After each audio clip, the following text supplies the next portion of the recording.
Selamat datang di channel Doyan Belajar. Oke, kali ini kita akan belajar membahas soal-soal prediksi ujian pengetahuan PPG tahun 2022, lanjutan dari video sebelumnya. Langsung saja kita simak video berikut ini. Tepat 1 Muharram 1442 Hijriah, umat muslim merayakan tahun baru Islam. Penanggalan tahun baru Islam memang diketahui tidak dirayakan pada 1 Januari.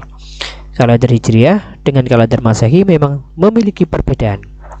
Berikut ini yang bukan merupakan perbedaan kalender Hijriah dan kalender Masehi adalah: A. Kalender Hijriah berpedoman pada pergerakan bulan terhadap bumi, sementara kalender Masehi berpedoman pada pergerakan bumi terhadap matahari. B. Jumlah hari pada kalender Masehi mencapai 31 hari dalam 1 bulan, sementara kalender Hijriah hanya mencapai 29 sampai 30 hari. C. Penentuan awal hari pada kalender Masehi didasarkan pada pukul 00.00 WITA, sementara kalender Hijriah pada terbit dan terbenamnya matahari. D. Kalender Masehi berpedoman pada pergerakan matahari terhadap bumi, sementara kalender Hijriah berpedoman pada pergerakan bulan terhadap matahari. E. Kalender Masehi dan kalender Hijriah dimulai pada bulan Januari. Ingat, yang bukan merupakan perbedaan. Jadi jawabannya adalah E. Kalender Masehi dan kalender Hijriah dimulai pada bulan Januari.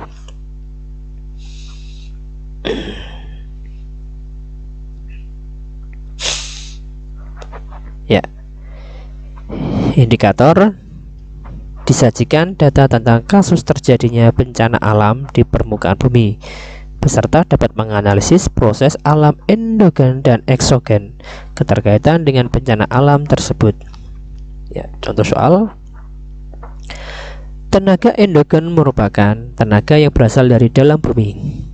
Salah satu bencana alam yang disebabkan oleh tenaga endogen adalah gunung meletus. Peristiwa gunung meletus sering kali ditemui di Indonesia. Gerakan magma yang merupakan penyebab terjadinya gunung meletus disebut dengan A. Seisme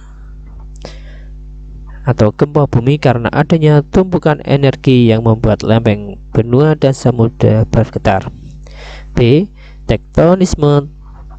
C. Vulkanisme. D. Sedimentasi. E. Erosi. Ya, jawabannya adalah C. Vulkanisme. Ya, next. Disajikan indikator kasus tentang kependudukan di wilayah Indonesia. Peserta dapat menganalisis persebaran penduduk di Indonesia. Contoh soal.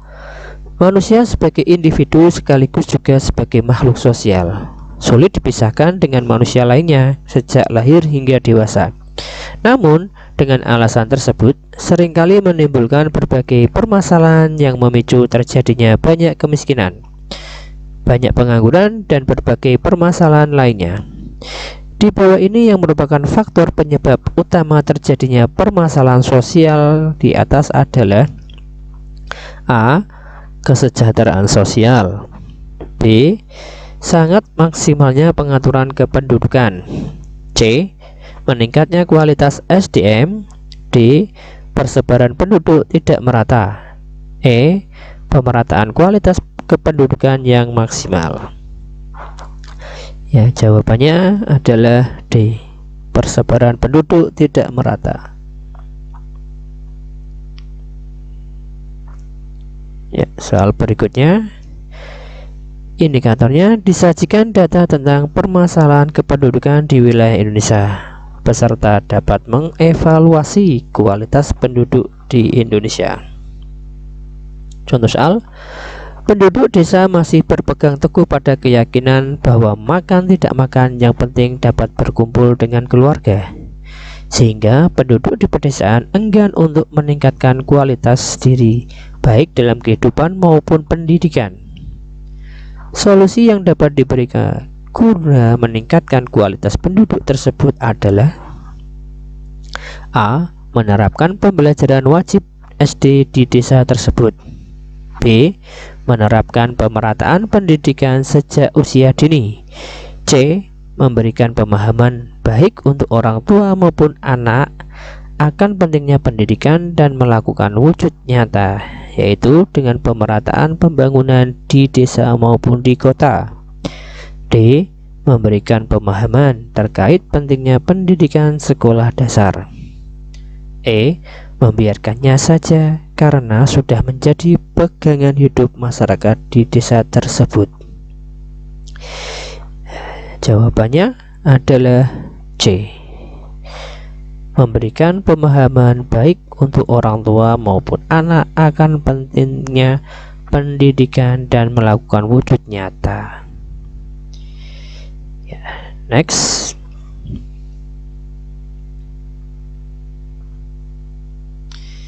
Disajikan peristiwa sejarah nasional. Peserta dapat mengelompokkan peristiwa tersebut berdasarkan metode sejarahnya. Contoh soal: informasi mengenai sejarah perjuangan bangsa Indonesia melawan penjajah Belanda didapatkan melalui surat kabar, rekaman radio, foto, serta hasil wawancara bersama para narasumber. Dalam metode sejarah, pengumpulan informasi termasuk ke dalam metode A. Kritik, B. Heuristik, C. Historiografi, D. Interpretasi, D. Expose. Jawabannya adalah A. Kritik atau verifikasi data. Next.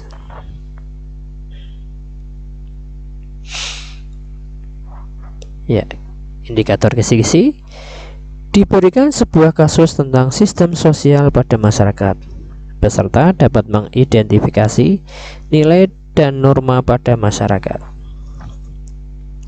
Contoh soal: pekerjaan sebagai wanita penghibur atau biasa disebut dengan PSK merupakan pekerjaan yang tidak asing lagi.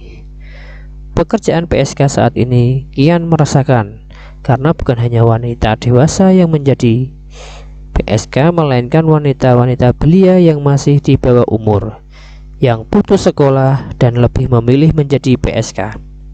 Hal tersebut sangat mengkhawatirkan bagi kualitas masyarakat ke depannya.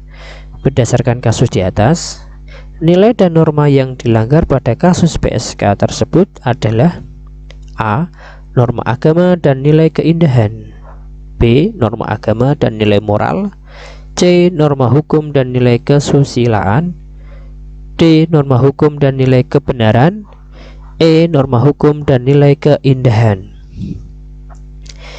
Jawabannya adalah C. Norma hukum dan nilai kesusilaan. Berikutnya, indikator kisi-kisi. Disajikan kasus tentang perilaku ekonomi. Peserta dapat memberikan contoh perilaku ekonomi di masyarakat.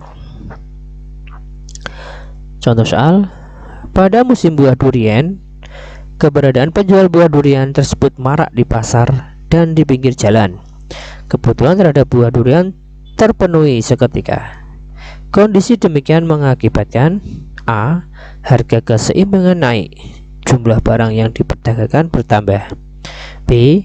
Harga keseimbangan naik, jumlah barang yang diperdagangkan berkurang.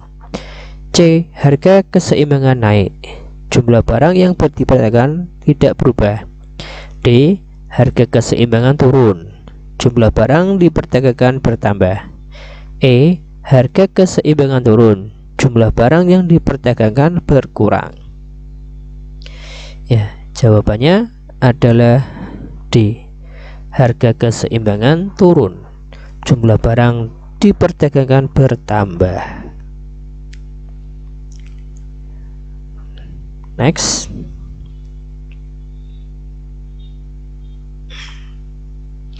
Ya, indikator disajikan kasus tentang perilaku ekonomi. Peserta dapat memberikan contoh perilaku ekonomi di masyarakat.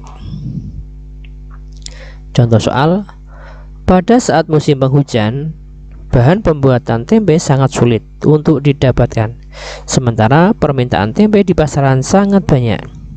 Hal yang dapat dilakukan oleh pengusaha tempe sebagai perilaku ekonomi agar harga tempe tetap stabil yaitu: A. Menaikkan harga dengan resiko penjualan menurun dan masyarakat beralih ke bahan lain. B. Menurunkan harga sehingga stok habis tepat waktu. C. Mengupayakan impor bahan dari luar secukupnya agar harga tetap stabil dan tetap berusaha mencari bahan di petani lokal. D. Melakukan impor dari luar secara berlebihan tanpa mempertimbangkan untung rugi. E. Menunggu petani lokal panen dengan harapan mendapatkan harga yang lebih murah. Jawabannya adalah C. Mengupayakan impor bahan dari luar secukupnya agar harga tetap stabil. Ya, next.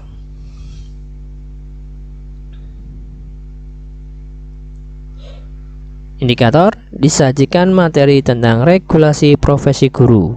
Peserta dapat melakukan analisis terhadap kebijakan nasional dan regulasi mengenai guru sebagai jabatan profesional. Contoh soal, guru memegang peranan yang sangat penting dalam peningkatan mutu pendidikan. Dikarenakan peranan yang penting tersebut, seorang guru hendaknya mendapatkan kebijakan-kebijakan sesuai dengan regulasi profesi guru yang tentunya akan meningkatkan kualitas profesionalitas guru. Berikut ini yang merupakan upaya yang dapat dilakukan untuk meningkatkan kualitas profesionalitas guru sesuai dengan regulasi dan kebijakan nasional, yaitu: A. Guru hanya perlu memiliki kualitas merancang proses pembelajaran dan tidak perlu lagi meningkatkannya. B. Menyamaratakan gaji yang diperoleh guru tanpa melihat golongan ataupun tingkat pendidikan. C. Mengupayakan adanya program pemindahan tugas setelah melalui masa jabatan. D. Memposisikan guru sebagai profesional dengan memberikan kesempatan untuk mengembangkan keterampilan-keterampilan mengajar melalui pendidikan atau pelatihan. E. Memberikan batasan usia pendidikan guru guna mendapatkan guru yang produktif. Nah, jawabannya adalah D. Memposisikan guru sebagai profesional dengan memberikan kesempatan untuk mengembangkan keterampilan-keterampilan mengajar melalui pendidikan atau pelatihan. Ya, soal berikutnya. Indikator diberikan sebuah kasus etika profesi guru. Peserta dapat menganalisis sanksi pelanggaran kode etik guru. Contoh soal, Bu Dani merupakan guru kelas 5 di sekolah dasar. Dari awal menjadi guru, Bu Dani selalu hanya memberikan tugas kepada siswanya. Setelah itu kelas ditinggal begitu saja. Bahkan suatu ketika Bu Dani memberikan siswa-siswanya pekerjaannya sangat banyak, namun tidak diperiksa, sehingga membuat banyak orang tua siswa yang protes akan sikap Bu Dani. Kasus di atas menunjukkan bahwa Bu Dani tidak profesional dan harus diberikan sanksi oleh kepala sekolah. Sanksi yang tepat yang seharusnya diberikan kepada Bu Dani adalah: A. Dilaporkan kepada dinas pendidikan sehingga profesi gurunya dapat dicabut. B. Dipecat secara tidak hormat dan tidak diberikan pesangon. C. Dipindah tugaskan ke daerah yang terluar dan terpencil. D. Diberikan peringatan dan pembinaan untuk dapat merubah sikap dan lebih profesional dalam menjadi seorang guru. E. Membiarkannya saja sebagai wujud pengucilan terhadap guru yang bersangkutan. Jawabannya adalah D. diberikan peringatan dan pembinaan untuk dapat merubah sikap dan lebih profesional. Ya, next, soal berikutnya. Disajikan beberapa ragam teks, peserta dapat menganalisis jenis teks yang disajikan. Ya, contoh soalnya berjudul pergaulan bebas masa kini. Pada masa kini, pergaulan mulai menyebar baik dari sosial maupun dunia nyata. Banyak remaja yang berusaha memperbanyak pertemanan mereka, dari yang belum dikenal hingga yang dikenalkan. Padahal bisa saja diantaranya merupakan orang kriminal. Tetapi ada juga yang bisa menjadi teman baik remaja itu sendiri. Pada orang tua juga sudah menghimbau para anak-anak mereka agar berhati-hati, dapat menyebabkan akibat yang fatal. Namun masih ada saja remaja yang tidak menuruti perkataan orang tuanya sendiri. Jika dilihat mempunyai banyak teman dan pandai bergaul itu sangat bagus, terlebih lagi bukan hanya di sosial media, tapi juga di dunia nyata. Tetapi banyak orang yang memanfaatkan sosial media sebagai bahan tindak kriminal yang menyebabkan banyak korban yang hilang akibat berteman di sosial media dengan orang yang tidak jelas. Pada intinya, kita harus tetap berhati-hati dalam berteman. Boleh saya berteman, tetapi bertemanlah dengan orang yang bisa saling membantu dalam hal-hal positif. Jadi, kita harus menggunakan berteman dengan baik-baik. Jangan berteman dengan orang yang pergaulannya bebas, karena bisa menjerumuskan kita ke dalam hal-hal yang tidak diinginkan. Teks di atas termasuk dalam ragam jenis teks: A. Teks faktual, B. Teks tanggapan, C. Teks cerita, D. Teks normatif, E. Teks fiksi. Ya. Jawabannya adalah A. Teks faktual. Ya, next.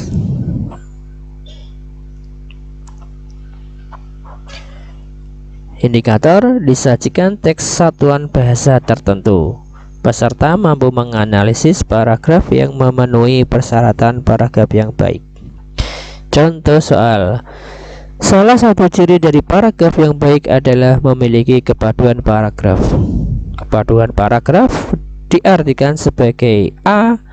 Keeratan antar unsur-unsur paragraf, baik itu antar kalimat utama dengan kalimat penjelasnya. B. Keterkaitan antar bagian karangan yang terdiri dari beberapa kalimat terpadu sehingga membentuk satu kesatuan pikiran. C. Kelengkapan unsur-unsur paragraf seperti gagasan pokok, kalimat utama, dan kalimat penjelas. D. Ketepatan penggunaan kata sesuai dengan situasi dan kondisi. E. Kesesuaian antar unsur-unsur paragraf. Ya, jawabannya adalah A. Keeratan antar unsur-unsur paragraf, baik itu antar kalimat utama dengan kalimat penjelasnya. Ya, soal berikutnya. Ya, indikator disajikan teks satuan bahasa tertentu. Peserta dapat menganalisis satuan bahasa yang tepat. Contoh soal. Menyikat gigi tak hanya dilakukan ketika setelah sarapan pagi, tetapi juga dilakukan pada saat sebelum memulai tidur di malam hari. Pada kalimat tersebut terdapat beberapa hal yang tidak tepat. Ketidaktepatan tersebut berupa: A. Penulisan menyikat seharusnya mensikat. B. Penulisan awalan di pada dilakukan semestinya digabung karena tidak menunjukkan keterangan tempat. Di malam seharusnya penulisannya pada malam karena menunjukkan keterangan waktu. C. Di malam hari seharusnya diganti dengan di siang hari. D. Sebelum memulai tidur seharusnya diganti dengan sebelum bekerja. E. Dilakukan seharusnya diganti dengan dikerjakan. Ya, jawabannya adalah B. Penulisan awalan di pada dilakukan semestinya digabung. karena tidak menunjukkan keterangan tempat. Ya, next. Ya, disajikan teks satuan bahasa tertentu, peserta dapat menganalisis struktur kalimat yang efektif. Contoh soal, bacalah paragraf berikut dengan cermat. Ibu kota baru memang dirancang menjadi area sehat, ramah keluarga, ramah anak, ramah pendidikan, dengan fasilitas infrastruktur yang paripurna kelas ibu kota negara. Sarana dan prasarana transportasi berkonsep mobilitas massal yang menggunakan modal ramah lingkungan. Terbayang hidup di ibu kota baru tanpa polusi dan kemacetan. Kalimat yang dicetak miring dikatakan tepat karena A. Logis dan menggunakan kata sesuai ed, B. Efisien dan tidak taksamana, C. Lugas dan tidak taksamana, D. Logis dan tidak ambigu, E. Tidak ambigu dan menggunakan kata yang sejajar. Ya, jawabannya adalah B. Efisien dan tidak taksamana. Ya. Next. Disajikan tes fiksi, peserta dapat menggunakan struktur, jenis, dan kaidah pada teks fiksi. Ya, contoh soal. Dahulu hiduplah raja dan ratu yang kejam. Keduanya suka berfoya-foya dan menindas rakyat miskin. Raja dan ratu ini mempunyai putra dan putri yang baik hati. Sifat mereka sangat berbeda dengan kedua orang tua mereka itu. Aji Lesmana dan Putri Rauna selalu menolong rakyat yang kesusahan. Keduanya suka menolong rakyatnya yang memerlukan bantuan. Kutipan cerita fiksi di atas termasuk ke dalam bagian A. Komplikasi, B. Evaluasi, C. Orientasi, D. Resolusi, E. Amanat. Ya, jawabannya adalah C. Orientasi. Ya, demikian pembahasan kali ini. Semoga bermanfaat. Sampai jumpa di video berikutnya. Salam sukses untuk kita semua.